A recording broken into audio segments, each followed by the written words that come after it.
Segregated by social convention, Titanic's first-class passengers, in their tuxedos and evening gowns, lived in a different world than the third-class passengers several decks below, hoping to find prosperity and a new life in the new world.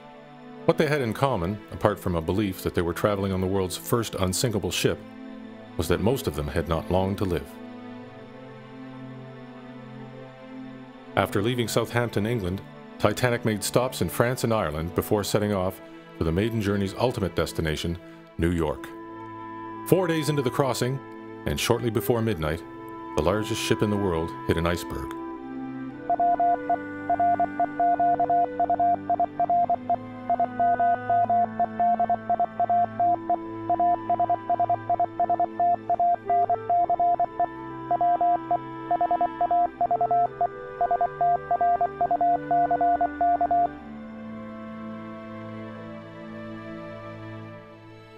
I had just reached my berth when I heard a dull thud, like a collision. That's extraordinary, I thought, and went up to see. Upstairs I met a friend who laughingly said we had struck an iceberg, and we went on deck, and the ice was falling on us. The passengers came on deck, some in pajamas and some in evening gowns. They were not yet much alarmed. I then for the first time saw she was listing, and that all the people were putting on life belts. And for the first time, it looked serious. I would not believe it, knowing that the Titanic was such a safe boat. Finally, I realized the seriousness of the thing. I went inside, threw off my dress suit, put on my warmest clothes, and my steward, a very nice fellow, helped me to put on my life preserver. I never saw him again. Between passengers and crew, Titanic carried more than 2,200 people. Its lifeboats had room for less than half that number. Many passengers were skeptical about how much damage the ship had suffered. But while the ship's orchestra continued to play, crew members started loading women and children into lifeboats.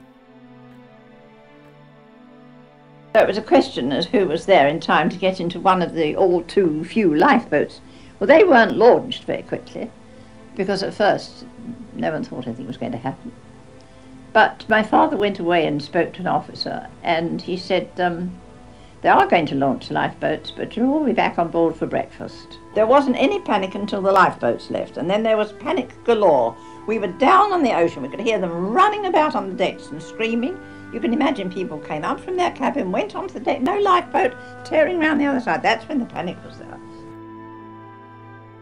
1,517 people drowned or died of hypothermia. 710 survivors were plucked from the sea a few hours later as the sun was rising. As the shocking news traveled the world, the owners of Titanic chartered the Halifax cable ship Mackie Bennett to retrieve bodies. Embalming supplies on the ship were quickly exhausted. Halifax became a funeral home. A curling rink served as a temporary morgue, and undertakers came to the city from all over eastern Canada to help. Some bodies were shipped to their hometowns, but many were buried in 3 Halifax cemeteries. But the most dreadful sound of all is the sound of people drowning, the screams.